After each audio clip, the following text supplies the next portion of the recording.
Boa noite a todos, sejam bem-vindos a mais um estudo aqui do KardecTube. Eu sou Michel Macedo e nós estudamos toda quarta às 20 horas o que é o Espiritismo, essa obra tão importante de Allan Kardec.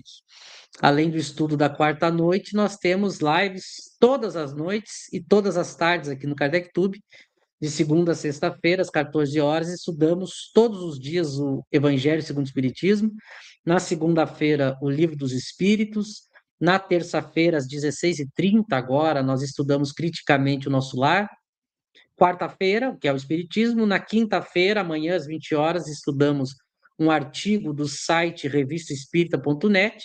E na sexta, às 20 horas, nós estudamos o Livro dos Médiuns.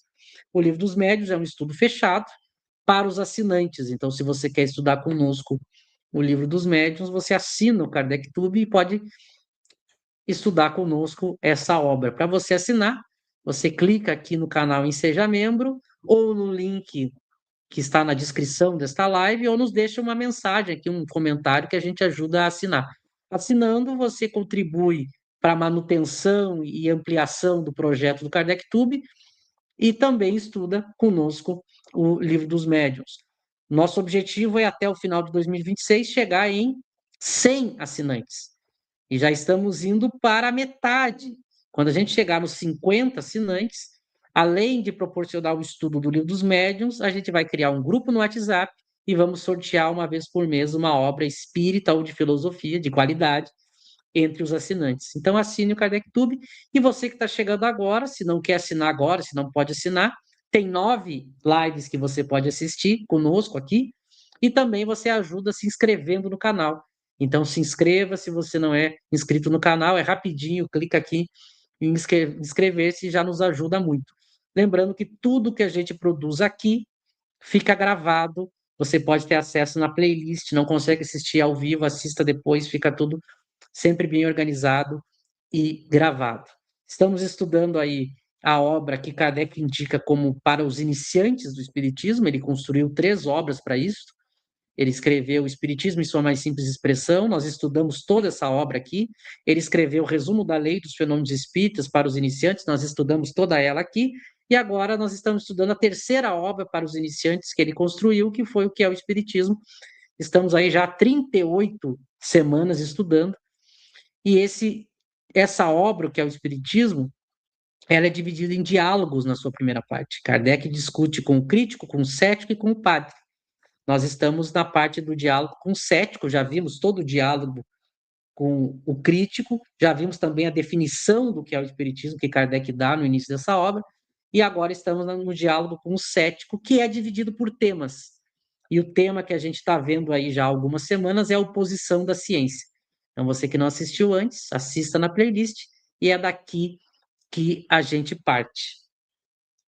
Para me ajudar nesses estudos, tem os meus amigos, José Paniago e Lauro Rodrigues. Eu passo para eles darem as boas-vindas.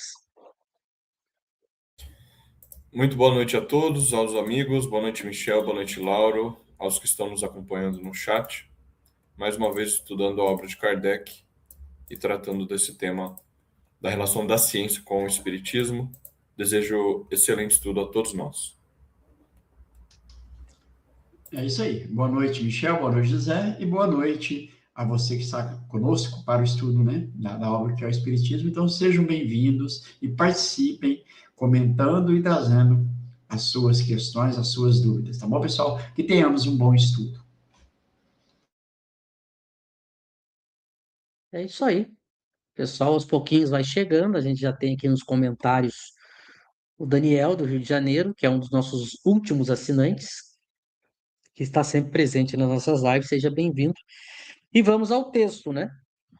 Nós iniciamos mais uma parte desse assunto semana passada, em que Kardec está tratando aí da relação do espiritismo com as demais ciências acadêmicas, com os cientistas, mostrando como que funciona essa relação, o que pode, o que não pode, os limites, como funciona, tecendo diversos comentários. E agora a gente vai continuar o texto. A gente parou na metade da resposta de Kardec, e eu vou ler aqui e a gente segue aí na rodada de comentários. Boa noite já também para a Luciana aí, com a nossa mascotinha. Seja bem-vindo ao estudo. Vamos ao texto, então. Vai dizer Kardec, as corporações sábias, e aqui é no sentido das corporações científicas, né, não podem nem jamais poderão pronunciar-se nesta questão. Ela está fora dos limites do seu domínio, como a de decretar se Deus existe ou não.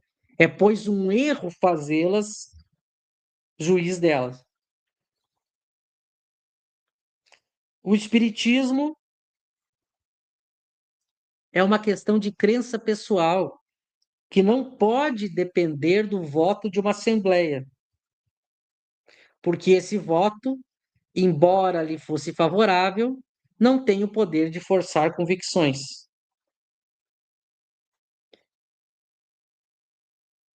Quando a opinião pública se tiver formado a respeito, os membros dessas corporações a aceitarão sob o poder dos fatos.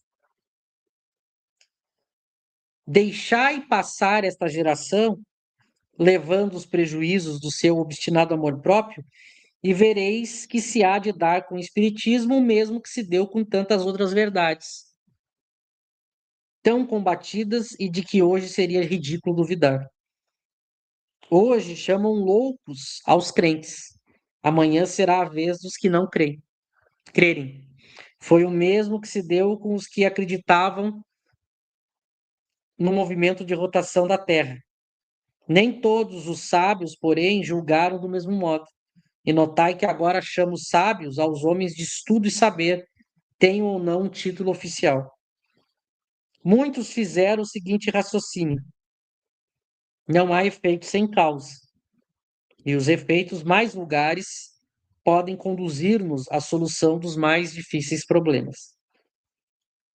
Se Newton não tivesse prestado atenção à queda de uma maçã, se Galvani tivesse repelido sua serva e lhe chamasse visionária e louca, quando esta lhe falou das rãs que dançavam no prato, talvez ainda estivéssemos sem conhecer a admirável lei da gravitação universal e as fecundas propriedades da pilha elétrica.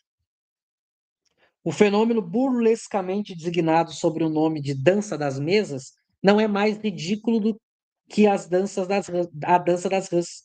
E talvez encerre alguns desses segredos da natureza que, quando se tem a chave para explicá-los, revolucionam a humanidade. Eles disseram ainda, já que tanta gente se ocupa com eles e homens notáveis fizeram deles o objeto de seu estudo, é preciso que alguma coisa de verdade se encontre em tais fenômenos. Uma ilusão, uma farsa, se o quiserem, não pode ter esse caráter de generalidade. Seria divertimento para certo ciclo, para certa sociedade, mas não daria a volta ao mundo. Guardemo-nos, pois, de negar a possibilidade do que não compreendemos, com receio de receber mais cedo ou mais tarde o desmentido que desabonaria nossa perspicácia. Então, Kardec encerra mais essa parte, tratando aí da relação entre espiritismo e ciência, e evidentemente, como nós estamos num assunto em que principalmente o José está ligado aí pelos seus estudos, a gente passa para ele iniciar os comentários. José. Esse mais um trecho muito bom de Kardec, né, tratando desse tema da oposição da ciência. Só para relembrar, né, na semana passada a gente comentou bastante sobre a maneira como a ciência por vezes se engana no modo como ela acha que deve experimentar com os fenômenos, né? Kardec deixa bem claro que a maneira como você experimenta com os fenômenos espíritas não é exatamente a maneira como se experimenta com os fenômenos da física ou da química, porque os fenômenos espíritas, eles não estão sujeitos à manipulação à vontade do experimentador, como são os elementos da química. O cara vai fazer um experimento na química, ele tem lá os elementos químicos, né? Cloro, iodo, magnésio, enfim, toda a tabela periódica, ele mistura e vê o resultado. Na física também, você fazer experimentos, sei lá, movimento dos corpos, medir aceleração, velocidade, massa, força, esse tipo de coisa, você pode experimentar à vontade. Agora, no caso dos fenômenos espíritas, não, né? Você precisa se pôr em condições específicas para experimentar aquele fenômeno. É claro que a gente faz essa diferença entre a física, a química e o espiritismo, mas se a gente parar para pensar bem, também na física e na química, nas ciências naturais em geral, você tem condições muito específicas e às vezes até bem difíceis para fazer um experimento.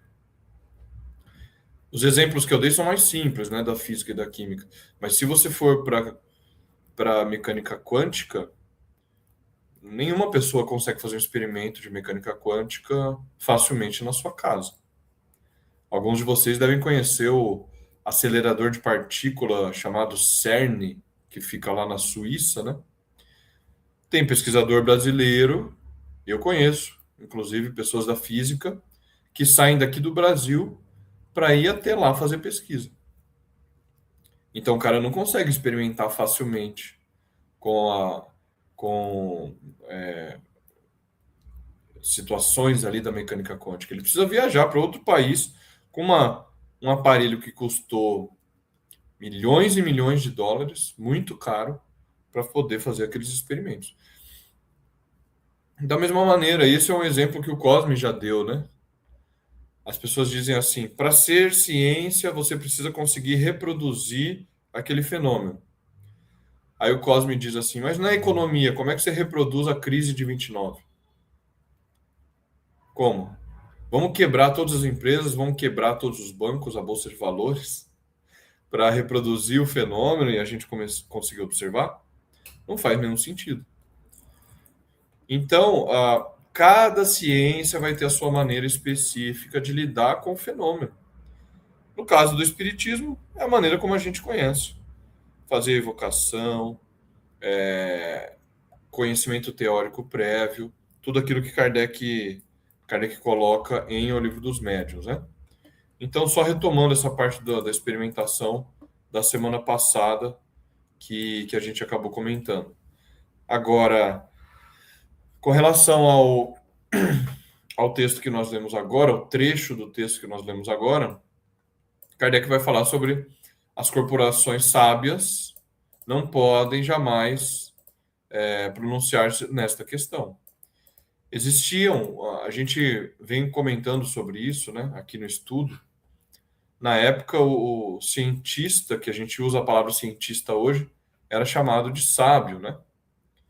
É a mesma coisa, é o homem de ciência, mas a gente hoje usamos a palavra cientista. Na época se usava a palavra sábio, porque a palavra cientista foi inventada no século XIX, mas ela demora, como toda palavra, ela demora um pouco para pegar no tranco, né? E só depois é que a gente vai usar cientista. Então, existem muitas corporações científicas, sociedades científicas, né? Kardec participava de várias. Era comum que a classe intelectual, naquele período, participasse de corporações científicas. Era o local de debates e de encontros para desenvolvimentos, de pesquisas, etc. Hoje isso está mais restrito à universidade, né? Esses locais de debate, de pesquisa, etc. Isso está mais restrito à universidade. Mas na época não era assim. Os intelectuais que faziam as suas pesquisas de maneira autônoma, independente, sem necessariamente estar vinculado a uma universidade, faziam seus grupos, faziam suas corporações científicas, assim como Kardec criou a Sociedade Espírita de Paris, né? Era comum isso.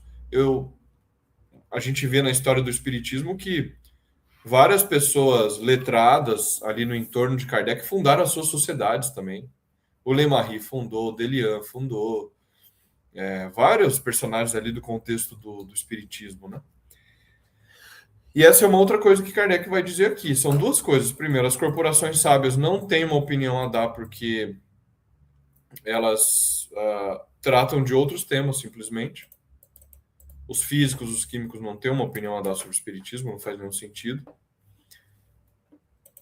E ainda que tivessem algum conhecimento sobre o tema, Não é através do voto que se decide a realidade de um fenômeno ou a explicação de um fenômeno. Se uma corporação declara, como ocorreu lá na época, né? Se uma corporação científica declara que tal teoria não é válida, isso é só a opinião daquela corporação, nada mais do que isso. Quem vai decidir a verdade é a razão humana e os fatos. Cada um é que vai avaliar aquela teoria. Cada pessoa que vai ler, estudar aquela teoria, avaliar se ela tem algum fundamento sólido ou não. Qual é o problema? Às vezes a pessoa não tem capacidade de avaliar a teoria e acaba ficando dependente da opinião de outros. E aí ela acaba sendo levada a concluir certas coisas, mas não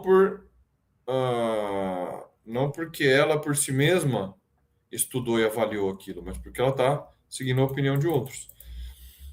Mas isso é um problema. A pessoa não poderia emitir uma opinião muito categórica sobre a falsidade de uma teoria como a teoria espírita, sendo que ela mesma não avaliou. No máximo, ela deveria falar: olha, se eu não tenho capacidade para avaliar, eu vou suspender juízo, eu não vou emitir uma opinião. Ou se ela tiver muita persistência, vontade e humildade, ela vai buscar os meios para isso, vai estudar, se qualificar para poder avaliar aquilo. Então, é isso que Kardec está falando aqui. O espiritismo ser uma ciência ou não, os fenômenos espíritas serem reais ou não, não depende da opinião de uma ou outra corporação. O espiritismo é uma questão de crença pessoal. Essa frase é o que eu acabei de falar. Cada um vai avaliar aquela teoria segundo a sua própria razão. Cada pessoa é juiz da verdade daquela teoria. A pessoa vai ler, estudar e avaliar. E uma questão aqui importante, aí eu já passo para vocês. Quando ele usa crença pessoal aqui, ele não está usando no sentido religioso, tá bom? A palavra crença, ela tem vários sentidos. Usualmente, nós utilizamos crença como algo religioso. Você crê em Deus, né? Mas ele está usando no sentido epistemológico aqui, no sentido de conhecimento. Se eu sou um cientista e eu adoto a teoria de Galileu, eu creio naquela teoria. Se eu sou um cientista ou uma pessoa qualquer e adoto o sistema de Newton, eu creio naquela teoria, naquele sistema. Então, nada mais é do que isso. Na história da ciência é muito comum as teorias terem um árduo caminho até serem aceitas. Isso as pessoas não param para pensar. Hoje, nas escolas, é ensinado o heliocentrismo de Galileu, é ensinada a mecânica de Newton, são ensinadas várias teorias que para nós se tornaram muito triviais, são verdades incontestáveis. Só que nem sempre foi assim. Todas as teorias encontraram muita resistência.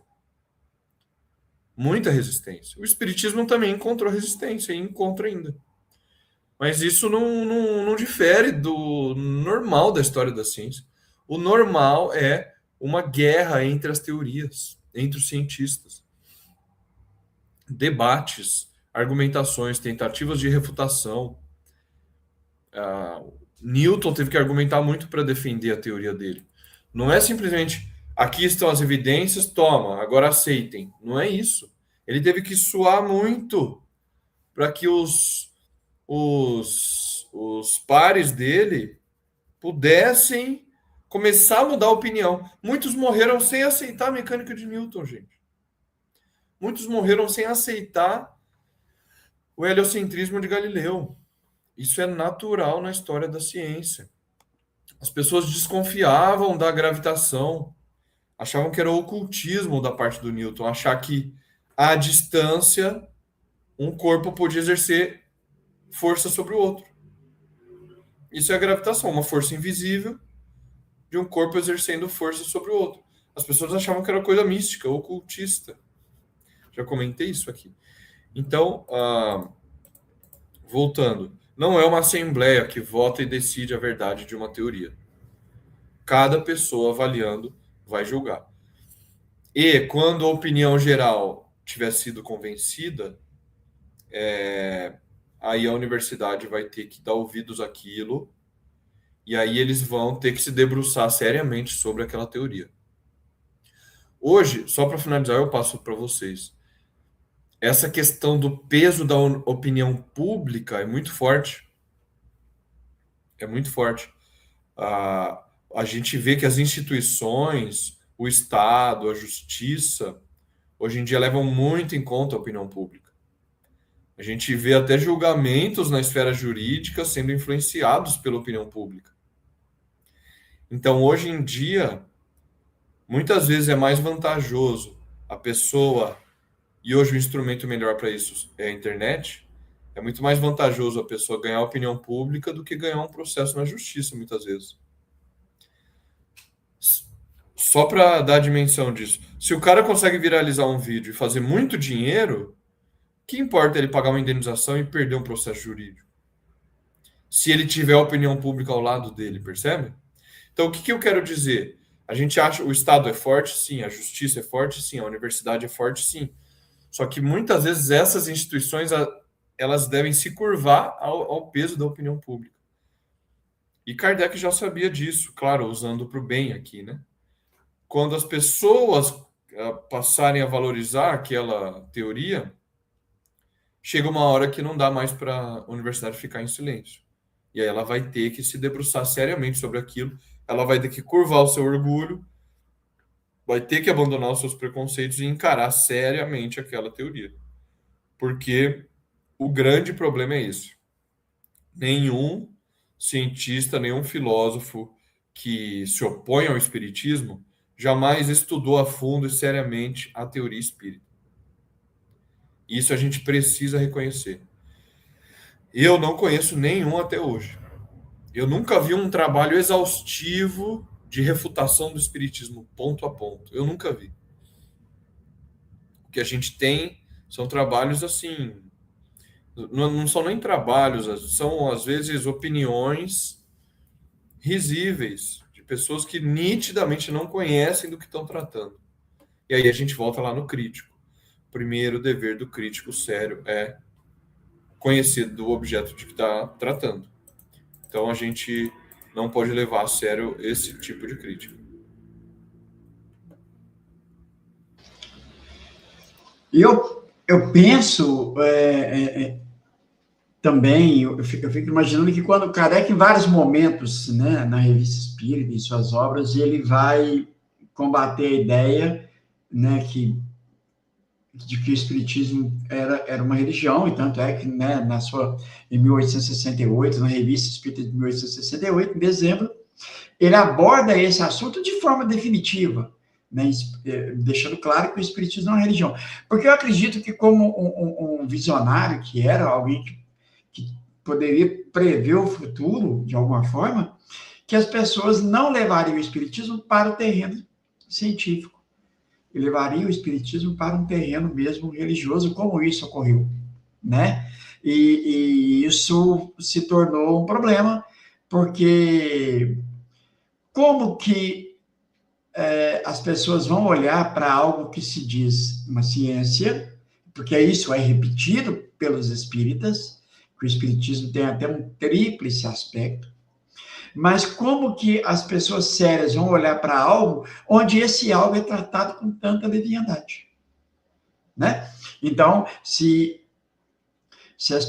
nós tivéssemos, né, as pessoas contemporâneas a Kardec naquele século ali, muitos que não entenderam e não entenderam a proposta de Kardec enquanto espiritismo é uma ciência, como o próprio Flammarion, Leon Denis e Companhia Limitada, se esses tivessem compreendido o espiritismo adotasse aqui no Brasil aquele método científico aplicado por Kardec, com certeza, né, as pessoas viriam, até os próprios acadêmicos, poderiam ver o espiritismo como mais uma ciência a ser estudado, mas não estudado por eles, né, como acadêmicos nas suas áreas. Não, estudado dentro daquele corpo metodológico,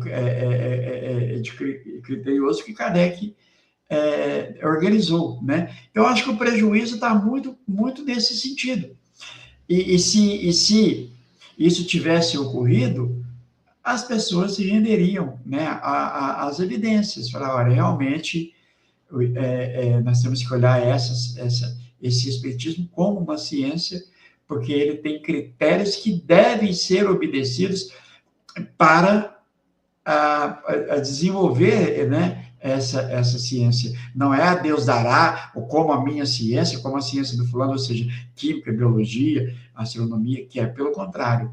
Tem que seguir aqueles critérios que foram muito bem estabelecidos por Kardec, né? E basta ler com cuidado, além das revistas espíritas, principalmente o Livro dos Médiuns, que a pessoa vai observar que isso Kardec, né, destacou com tanta clareza. Então, eu acho que, eu penso que se hoje o Espiritismo é tratado como é tratado, porque faltou, desde a morte de Kardec para cá, os seus chamados pioneiros, que muitos, os pioneiros do Espiritismo, e deveriam, se tivessem entendido o Espiritismo como ciência, talvez, eu imagino que teria uma grande contribuição, né, para que se adotasse essa ideia aqui. Quero lembrar que a própria história, né, do Espiritismo no Brasil já deixa isso claro, que havia grupos científicos aqui no Brasil que tratavam o Espiritismo como uma ciência, então eles adotavam aquele método de pesquisa, mas teve o grupo religioso, e esse grupo religioso com grandes influências naquele século, no século XX, e que acabou abafando e acobertando, por assim dizer, né, esse grupo científico. Então, o prejuízo, ao meu sentir, parte por esse lado, né? É necessário, talvez, reler sempre esse texto, porque Kardec vai, em vários momentos, deixar claro que o Espiritismo não é da alçada de nenhuma outra ciência, que o Espiritismo é uma ciência independente. Ela tem a sua base, ela tem os seus critérios, e que tem que ser seguido dessa forma. Michel. Isso aí, a gente segue nessa discussão tão atual, né, sobre a questão da relação do espiritismo com as demais ciências e na questão do próprio espiritismo enquanto ciência. São dois pontos que até hoje são muito, muito tratados aí na sociedade e no meio espírita em particular, né? E a gente vê aí muita confusão de ambos os lados sobre a questão, e como Kardec tratou disso no seu tempo, né? Deixou aí, como a gente está vendo aqui nesse texto, considerações para que a gente pudesse entender.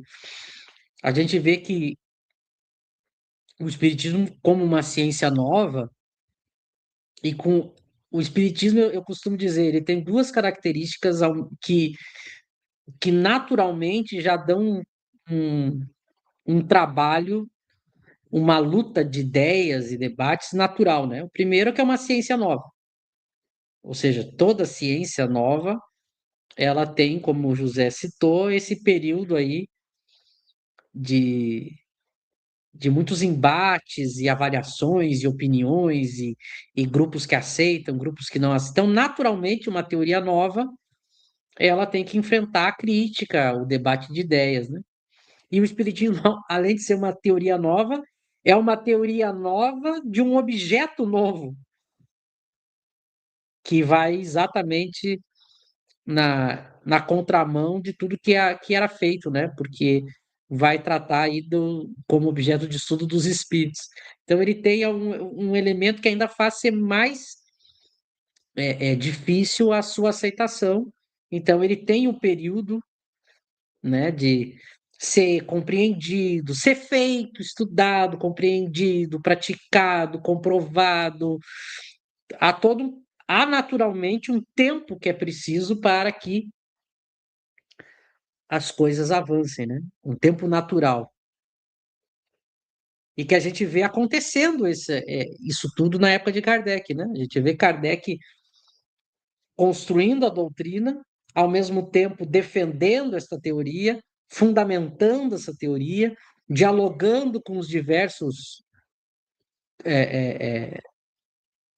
campos ali, ramos da sociedade, para mostrar, olha, o espiritismo é uma ciência nova, o espiritismo trata dos espíritos, ele faz isso de uma maneira científica, ele não é uma religião. A gente vê Kardec tratando disso e explicando isso, né? Agora, claro, a gente vê pelos textos dele que ele sabia muito bem das dificuldades e das confusões que poderiam surgir e que surgiram. Ele teve muito sucesso à sua época, porque o jeito que ele fazia era de uma forma da melhor forma possível, com a melhor tática e com um trabalho de excelência. Como ele tinha um trabalho de excelência, ele teve muito sucesso nessa, digamos, nessa disputa de ideias, né?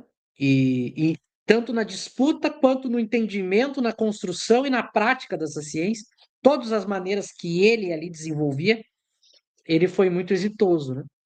E mesmo assim, precisou de tempo, discussão e enfrentou seus embates, né? Agora, claro, se fazendo do jeito dele, a gente ainda precisa de um tempo até que a sociedade vai entendendo essa nova ciência, imagina agora se afastando dele e fazendo com menos qualidade ou com nenhuma qualidade. Aí aumenta mais ainda a dificuldade, né? Que foi exatamente o que aconteceu, né?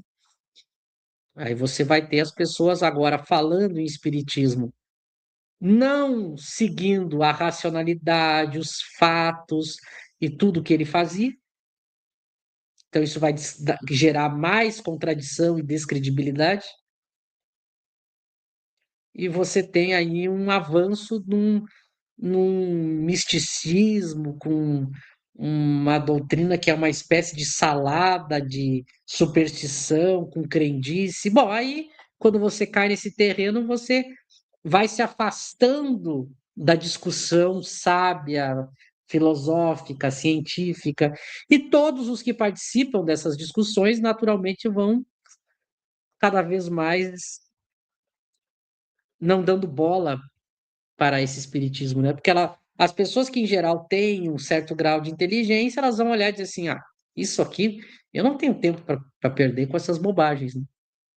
Então, você soma uma dificuldade natural com a ação dos próprios espíritas, e aí você soma isso e tem o que aconteceu. O espiritismo se afastou do terreno da razão e da ciência.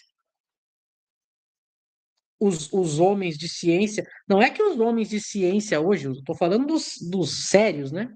Não é que eles neguem o espiritismo, eles nem sabem que o espiritismo existe. A gente tem pessoas isoladas aqui e ali, que são graduadas em alguma coisa, falando mal do espiritismo, porque a mãe dele era espírita, ele frequentou o centro espírita umas 2 vezes, e agora ele fez uma graduação lá em alguma área do cérebro, e aí ele despreza. Você tem pessoas mais levianas, assim, mas os grandes teóricos intelectuais da humanidade nem sabem que existe espiritismo, que não era assim na época de Kardec, né? Na época de Kardec, até os que negavam o espiritismo, vejam, é porque o espiritismo estava sendo discutido até mesmo entre os intelectuais. Agora não, agora virou. Qual é a biblioteca que você vai? Aqui mesmo no Brasil, biblioteca ou livraria, que você vai no Brasil, principalmente no mundo, que você vai encontrar as obras de Kardec na seção de ciência e filosofia. O pessoal nem sabe que existe, né? Não é que eles criem obras contra o espiritismo, eles nem falam, porque para eles aquilo já nem é mais. E isso tem a ver também com o que os próprios espíritas fizeram, né? Então você tem um erro dos adeptos, fazendo do espiritismo não uma ciência, porque muitos adeptos viram o assunto moral, Jesus, fé, prece, caridade, vida após a morte. Eles achavam que Isso aí deve ser religião, no máximo uma filosofia, tem essa confusão. Você tem os próprios adeptos não entendendo muito bem como é que funciona uma ciência e achando que cabe à ciência no futuro estudar o espiritismo para comprová-la. Então você tem esses equívocos, ou você tem, como a gente citou semana passada, os próprios adeptos achando que quando fala em ciência significa espíritos falando de química, física e biologia através da mediunidade. Olha, você tem uma série de equívocos e você tem aí do outro lado alguns, e eu digo não são os mais importantes, mas você tem alguns acadêmicos aqui e ali que levianamente simplesmente negam o espiritismo. O cara, eu estudo neurociência, então eu posso provar que o espiritismo é uma bobagem. Aí você vai ver a fala dele, ele não leu, não conhece o espiritismo e não conhece nem como é que se critica a cientificidade de alguma coisa. Então se perdeu muito da qualidade da discussão. De um lado nem existe, ou tem poucos fazendo levianamente, do lado de cá também tem uma falta de compreensão da própria obra de Kardec, né? Então, isso dificultou muito. Mas o que Kardec deixa claro? O Espiritismo é uma ciência própria, ele mostra as razões disso e o conjunto de fenômenos, mostra os critérios, mostra o histórico, como é que tudo foi feito, mostra a documentação, mostra a universalidade, deixa tudo bem encaminhadinho. Ele mesmo explica as confusões que muitos espíritos poderiam fazer por ignorância e até mesmo para tentar combater o espiritismo. Ele vai mostrando e ele dá um caminho muito interessante, como ele tratou aqui nesse texto. O caminho para ele é: estude o espiritismo através das obras dele, pratique as evocações, que aí você vai ter teoria e fenômenos, e você mesmo, no interior da sua reunião familiar, na sua vida pessoal, vai ter a chamada comprovação espontânea dos fenômenos, o que aumenta muito mais a confiança e a fé, porque você tem acesso aos fatos intimamente, internamente, e reproduza isso num nível familiar, ou seja, você tem toda a sociedade praticando isso, fazendo com que isso se espalhe de uma maneira muito mais eficaz, e esse espalhamento acaba, pela força das coisas, fazendo a própria academia e os intelectuais tendo que prestar atenção e admitir que isso é um fato, e admitir também, ao se debruçar sobre a teoria que já existe, que ele deixou, também mostrar que, olha, lá no século XIX teve um senhor que construiu uma teoria muito bem feita, que atendeu aí aos critérios e deixou uma ciência da alma muito bem feita. Esse é mais ou menos o caminho. Qual é a etapa que a gente está hoje? A gente está numa etapa interna de novo, né? A gente está numa disputa interna em que se diz, olha, volte a estudar a teoria que já foi feita primeiro, veja como ela é a melhor teoria, volte a praticar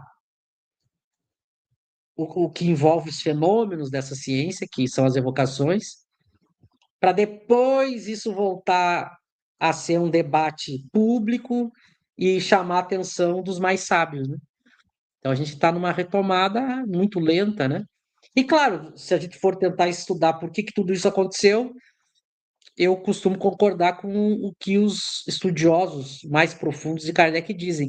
É que, de uma certa maneira, se você, o dia que a sociedade admitir, não como hipótese, mas como uma evidência científica, tudo que o Espiritismo diz, isso mexe muito com os interesses da sociedade, né? Então, talvez, no fundo, psicologicamente, as razões sejam essas, né? Mexe muito com as estruturas de como a sociedade funciona, você admitir isso como real, de verdade, não como uma simples crença, né? Então, talvez por trás tenha isso, né? Essa resistência é porque o resultado é tão revolucionário, como ele diz no texto, que a resistência acaba sendo grande, né? É tão revolucionário se isso realmente for admitido que a resistência ainda é muito grande. Mas notem que ele sempre faz analogias com as outras ciências, né? Sempre faz, sempre faz. Aqui ele citou o Newton e o Galvani, né? Ele sempre faz analogias com outras teorias científicas para mostrar como ele está no mesmo terreno, né? E aí, no finalzinho, para concluir a minha fala, ele deixa ali como é que os cientistas devem proceder. Qual é o bom procedimento de quem se deparar aí com o espiritismo ou com os fenômenos espíritas. Que aí ele dá o exemplo daqueles que tiveram a ação correta, né? Ele diz, ó, muitos fizeram o seguinte raciocínio. Não há efeitos sem causa e os efeitos mais vulgares podem conduzir-nos à solução dos mais difíceis problemas. Deixa eu botar aqui na tela. Tá um pouquinho para cima aí. Começa com muitos fizeram esse raciocínio. Mais um. Aí, ó. Muitos fizeram o seguinte raciocínio, ó. Não há efeito sem causa. Então ele mostra aqui, olha, como é que muitos cientistas da época procederam. E é o comportamento certo, o comportamento justo, né? Ele diz, né? A pessoa tem que. O verdadeiro estudioso que é imparcial vai raciocinar assim: olha, não há efeito sem causa. E realmente, dos efeitos mais vulgares, as ciências já mostraram que podem vir a solução dos problemas mais difíceis, mais revolucionários. Então, eu não posso desprezar os fenômenos espíritas, porque dentro das nossas ciências já há exemplos de coisas vulgares em que, quando se prestou atenção, isso revolucionou a humanidade. Aí ele dá o exemplo do Newton e do Galvani, e diz, né? Eles disseram ainda, já que tanta gente se ocupa com eles e homens notáveis fizeram dele objeto de seu estudo, é preciso que alguma coisa de verdade se encontre. Então, tá mais um para baixo aí, agora onde eu estou lendo. Aí, ó. Então, esse deveria ser o pensamento do bom cientista. Olha, eu não posso desdenhar dos fenômenos, porque a história da ciência já mostrou que isso é um erro, e já que tem tantas pessoas se ocupando com isso, inclusive pessoas de muito saber se ocuparam com isso, eu tenho que prestar atenção e ver se tem alguma coisa de sério ou não nisso. Ou seja, então a pessoa, qual é o comportamento sério do bom cientista? Não é que ele vai aceitar, mas ele tem que ter esse comportamento aqui, de dizer, olha, vamos prestar atenção, estudar os fenômenos, estudar a teoria, para daí sim ver o que tem de sério nisso tudo.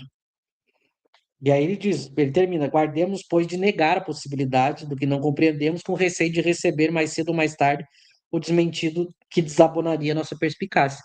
Então, veja, se você nega por leviandade, por preconceito, alguma coisa, o tempo passa, a história passa, e você vai ficar na história como alguém que desdenhou e foi leviano de uma coisa séria e revolucionária. Então, ele mostra aqui o comportamento racional e prudente do bom cientista, que que todo cientista deve ter ao falar do espiritismo. E, claro, também o espírita, né? Só claro, embora que ele esteja falando do comportamento científico, todo espírita tem que ser assim. Vamos estudar, vamos avaliar, e aí depois a gente tira as conclusões. É o comportamento sério, né? É a postura séria de alguém que não é crédulo de uma maneira irracional, porque ele não sai acreditando, mas também não é preconceituoso e um negacionista, né? Como são muitas pessoas, elas simplesmente negam. Ah, elas negam. Então, não pode ser assim, por quê? Porque não pode ser assim. Como muitas pessoas que às vezes se colocam como científicas, elas se comportam, né? Não, o espiritismo não é ciência, não, porque não pode ser assim, porque não pode ser reproduzido em laboratório, porque a gente tem que fazer uns testes e não passou nos. Ela não pode simplesmente negar porque o fenômeno não, ou a teoria não atendeu aos desejos dela. Ela está sendo leviana dessa maneira, né? Então, esse deve ser o comportamento de todos, né? E o comportamento dos espíritas é entender que não é papel da academia provar o espiritismo, que ele já está no seu sentido rigoroso de prova científica, provado nas obras de Kardec, e que não compete a eles, é um engano você esperar isso deles. E você tem que entender a ciência espírita para enxergar essa beleza, né? E você vai entender estudando e praticando a evocação.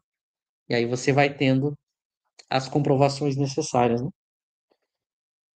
Passo para vocês aí para se quiserem fazer mais considerações. Eu ia comentar dois pontos, né? Que são interessantes, Kardec coloca ali no texto, que é a questão do Galvani e a dança das rãs, como se chamava na época, né? E também a ideia de cientistas agindo fora da universidade. Então, só para fazer um comentário sobre isso, algumas pessoas poderiam duvidar de que fosse possível tirar alguma ciência séria a partir das chamadas mesas girantes, né? Ou dança das mesas, como se dizia na época.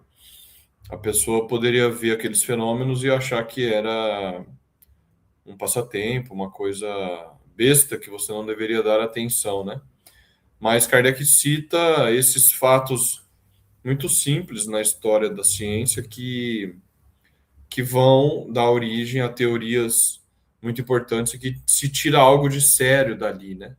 Então, a genialidade do cientista é exatamente dar atenção a um fato aparentemente corriqueiro, trivial e aparentemente sem importância, mas ele dá atenção àquilo e resolve investigar. É, é a intuição do cientista, né? Então, Newton fez isso com a queda da maçã, diz a lenda, né? A queda da maçã. E o Luigi Galvani fez isso com a ideia das rãs, né? Ele conta a história que acidentalmente ele pendurou duas patas de rãs do lado de fora do laboratório e quando elas encostaram na grade metálica, elas se mexeram, elas se movimentaram, ou seja, formou uma corrente elétrica ali.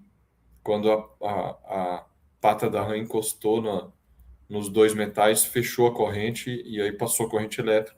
A pata da rã se mexeu. Dali o Luigi Galvani vai falar, opa, tem alguma coisa a mais aqui que eu não estava prevendo. E aí ele percebe a ideia da eletricidade relacionada com a fisiologia, né, os seres vivos. E depois isso eu estava até dando uma pesquisada aqui, depois isso vai influenciar o outro físico, Alessandro Volta, a desenvolver a pilha elétrica, né, porque o princípio é o mesmo.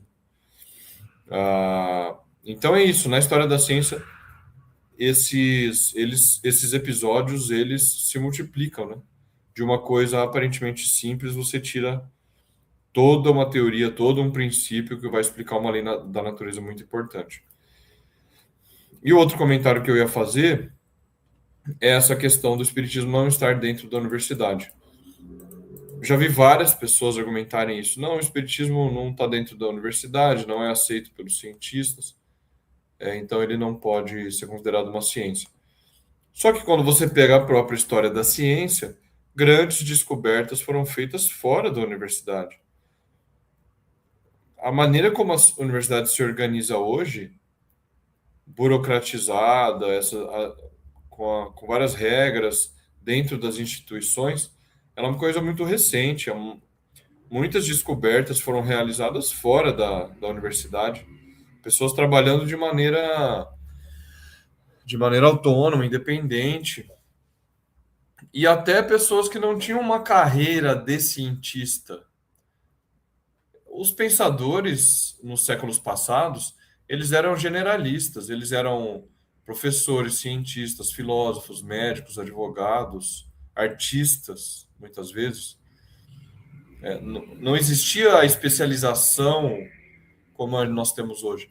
Então, esses caras, eles se dedicavam a várias atividades e, eventualmente, acabavam se dedicando a alguma pesquisa que ia trazer uma contribuição para a humanidade.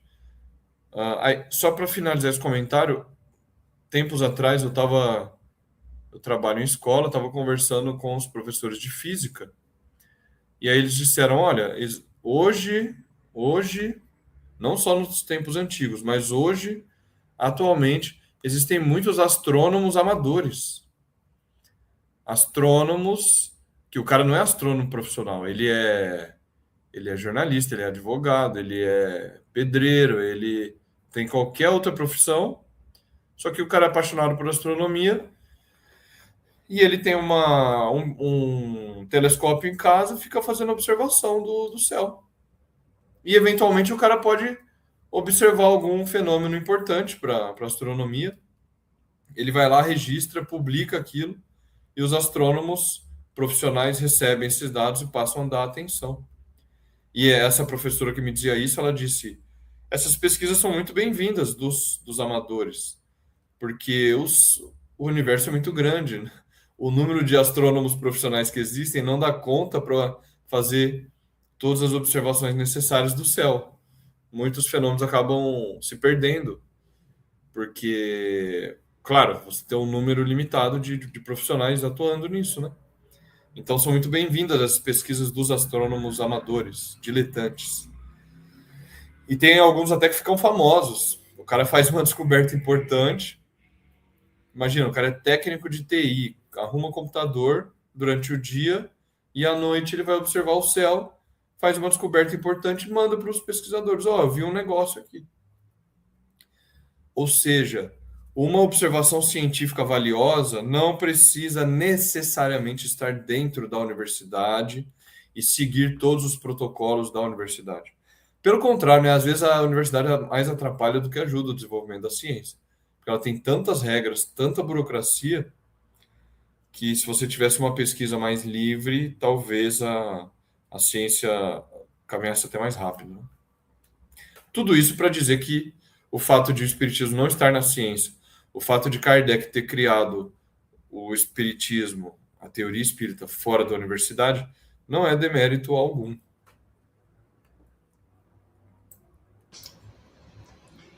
E talvez a falta de compreensão disso, né, e a gente tem batido muito nessa tecla, que é como o movimento espírita enxerga os ditos palestrantes, médiuns, com essa ideia de ser uma pessoa destacada porque ela tem um título qualquer, né? Então, vamos aqui pegar como um exemplo,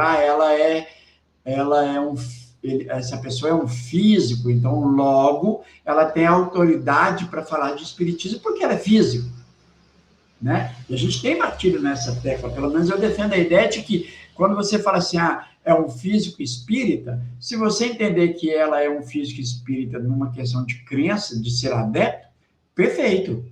Ela pode ser um físico católico, um físico protestante, perfeito. Mas quando nós entendemos que a pessoa quer ter um destaque no espiritismo, ou uma autoridade porque ela é um físico, então a gente deveria olhar para ela assim. Ela é físico porque ela tem competência, autoridade para falar de física, e ela é espírita porque ela estuda profundamente as obras de Allan Kardec e ela, né, tem autoridade para falar sobre a ciência espírita. Então, ela é um físico, por exemplo, e também é espírita do ponto de vista científico. Mas, né, ao meu ver, para por aí. Não porque ela tem autoridade para falar de espiritismo, porque ela é físico e estuda mal, ou nem estuda Kardec. Então, esse título acadêmico não serve como critério ou como autoridade para falar de espiritismo. A gente tem abordado muito isso, porque quando as pessoas vão falar de espiritismo, a primeira coisa que elas querem usar são os seus títulos, os seus status, né? E isso não deveria prevalecer. Kardec faz essas separações, né? E deixando claro que para que você compreenda o espiritismo, você tem que estudá-lo profundamente, aí sim você vai compreender, você vai falar desse assunto espiritismo com conhecimento, não com leviandade, né? E o que é estranho é você ver um cientista, né, quando vai falar de espiritismo, fala de certa forma com leviandade, porque não estudou. essa ciência, mesmo que ele não queira enxergar o espiritismo como uma ciência, mas pelo menos ele ter a honestidade de dizer assim, não, eu vou estudar primeiro isso que vocês chamam de ciência, depois eu dou minha opinião. Isso seria, né, algo de uma honestidade muito grande, que falta, é o que o Michel falou. Hoje os debates eles estão muito vagos, porque as pessoas falam de tudo querem debater, mas não se aprofundam em nada, ou pelo menos naquilo que elas querem debater. Esse é um problema. Michel. O que acontece muito também é a pessoa ela quer adaptar o estudo do espiritismo, que é uma ciência própria, ela quer adaptar ao jeito de estudar das ciências acadêmicas. Acontece muito, tem muito espírita que quer, que, por exemplo, que acha que por exemplo, se você for falar de espiritismo, tem que fazer um artigo com as regrinhas certinho. Ele acha que a única maneira de tratar ali do espiritismo tem que ser assim, ele quer levar para aqueles moldes uma coisa, só que não tem necessidade, né? Porque você não vai fazer com o espiritismo o que você faz com outras ciências, tanto os desenvolvimentos quanto as utilidades daquilo que você for fazer, não é a mesma coisa. Tem um outro fim no espiritismo, né? É uma ciência que tem como objetivo o progresso moral, ele não tem a mesma função profissional ou institucional que tem as outras ciências. Então a pessoa ela é daquele meio e aí ela acha, bom, como eu estudo assim aqui, agora para o espiritismo eu vou ter que tentar adaptar. Kardec estaria ultrapassado porque eu tenho que ele está muito mais preocupado com a forma e a burocracia para fazer aquele estudo do que entender propriamente o contexto que aquela teoria foi feita e o que ela está querendo dizer. Ela está menos preocupada com os significados, com aquilo que aquela teoria disse naquele contexto ali do século XIX, ela está mais preocupada com a forma, com a regra, com a burocracia, com aquele modus operandi, porque ela acha na cabeça dela que você tem que criar uma instituição espírita igual você tem nos outros moldes das outras instituições científicas. Ela acha que se você fizer assim, você pode evoluir a ciência espírita. Tem muito espírita que acha que você evolui o espiritismo da mesma maneira que você evolui as outras ciências. Então você monta institutos, monta grupos de pesquisa, monta toda uma regra, e aí você vai aplicar aquela teoria e desenvolver aquela ciência. Só que o espiritismo por isso que eu digo, ela é uma ciência própria, ela vai por outro caminho que não é esse. Não adianta tentar fazer igual, porque aí quando você começa a fazer igual, há certos detalhes no entendimento da própria teoria espírita que você acaba ou passando ou se equivocando. Está acontecendo muito no próprio meio espírita, né? Então são pessoas que são sérias nas suas intenções, têm realmente um gabarito acadêmico, valorizam Kardec, valorizam a racionalidade, a pesquisa, o estudo. Então, elas estão muito mais próximas daquilo que o Espiritismo pregava nas obras de Kardec, porque elas estão distantes da idolatria de médiuns, de aceitar qualquer coisa dos espíritos, de enxergar como uma religião. Então, elas estão longe disso, mas elas que acabam caindo em outros exageros, que está muito ligado às especialidades dela, que acabam fazendo com que ela não entenda bem a teoria de Kardec.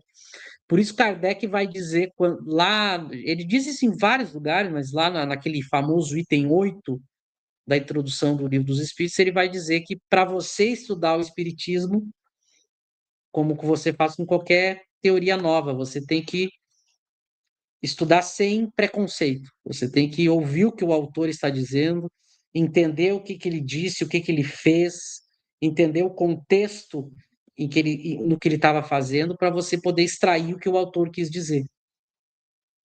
Se você fica interferindo demais com as suas especialidades, você pode, às vezes, ir para caminhos equivocados e não consegue interpretar direito aquele texto.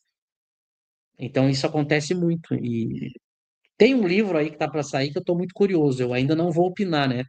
Tem um livro que se propõe a fazer uma análise crítica da obra de Kardec e que eu estou muito curioso assim que sair para ler. Daqui a pouco a gente faz até uma live sobre isso e convido de repente o autor, se ele aceitar, porque eu acho e posso errar completamente, porque eu estou falando sem ler. Eu acho que o autor vai se equivocar, mas vai ser bom porque a gente vai ter um exemplo claro do que é tentar usar, às vezes, outros jeitos para estudar uma teoria que tem o seu jeito próprio, né? Isso vai servir para isso, e talvez seja um momento que a gente vai ter algo materializado para poder mostrar aonde que o autor errou, e isso vai servir como um aprendizado para os próximos que tentam fazer o mesmo, né? Bom, mas dito isso, eu quero já da minha parte agradecer ao José, agradecer ao Lauro, agradecer a todos que aqui estiveram. Semana que vem nós vamos continuar nesse assunto, ainda não terminou, ainda tem mais. Então estejam aqui. E claro, todos os dias, de tarde e de noite, nós temos as demais lives. Amanhã, às 14 horas, temos mais um estudo do Evangelho segundo o Espiritismo. Às 20 horas, temos mais um estudo da revista Espírita.net. Então estão todos convidados. E eu sei, aproveito para fazer o comercial aqui, José. Eu sei que amanhã o José tem uma entrevista que ele vai falar sobre um assunto que está ligado a isso, né? Ele vai falar, acho que no Instagram, no perfil do Paradigma Espírita. Eu não vou poder assistir ao vivo porque eu vou estar em live aqui, mas depois eu quero assistir porque fica gravado, né? Então eu vou deixar para o José mesmo fazer a propaganda da live dele, mas eu vou, como a gente vai estar em live também ao mesmo tempo, eu vou ter que assistir só depois. Quem assistir a gente, assiste o José depois. Quem assistiu o José, assiste a gente depois. Mas eu deixo para ele também dar o recado melhor do horário e como encontrar a live dele, mas é um tema muito importante e eu fico feliz que seja o José que vai falar, porque eu sei que ele vai contribuir muito com os estudos dele, né? E agradeço a vocês. Quem não é inscrito, se inscreva. Quem quiser assinar, assine ou me chame. E uma boa noite a todos. Eu passo para vocês se despedirem e darem os recados. É isso aí, excelente estudo mais uma vez. Obrigado, pessoal, que está nos acompanhando, né? Como o Michel falou, amanhã eu vou participar de uma live com o tema Filosofia da Ciência e Espiritismo. É um tema que eu gosto bastante, né? Venho estudando um pouco, então vai ser bem interessante se vocês puderem acompanhar, mandar lá perguntas, participar. É um tema fundamental e que se relaciona com o nosso tema aqui do estudo de quarta-feira atualmente, né? O canal é no YouTube, a live, canal Paradigma Espírita. Vocês podem até procurar a página no Instagram para seguir, é o Césio, né? Césio Santiago, é o dono da página. Paradigma Espírita.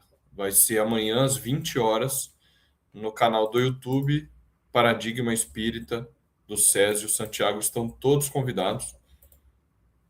Então é isso. Quem estiver assistindo amanhã, nos vemos lá. Assistam a minha ou assistam a do Michel, vice-versa, como ele já colocou, né? E aí, na quarta-feira que vem, nós nos vemos novamente aqui para seguir o estudo de o que é o Espiritismo. Grande abraço, boa noite a todos. Boa noite, pessoal. Até amanhã, às 2 da tarde, com o estudo do Evangelho. Um abraço a todos.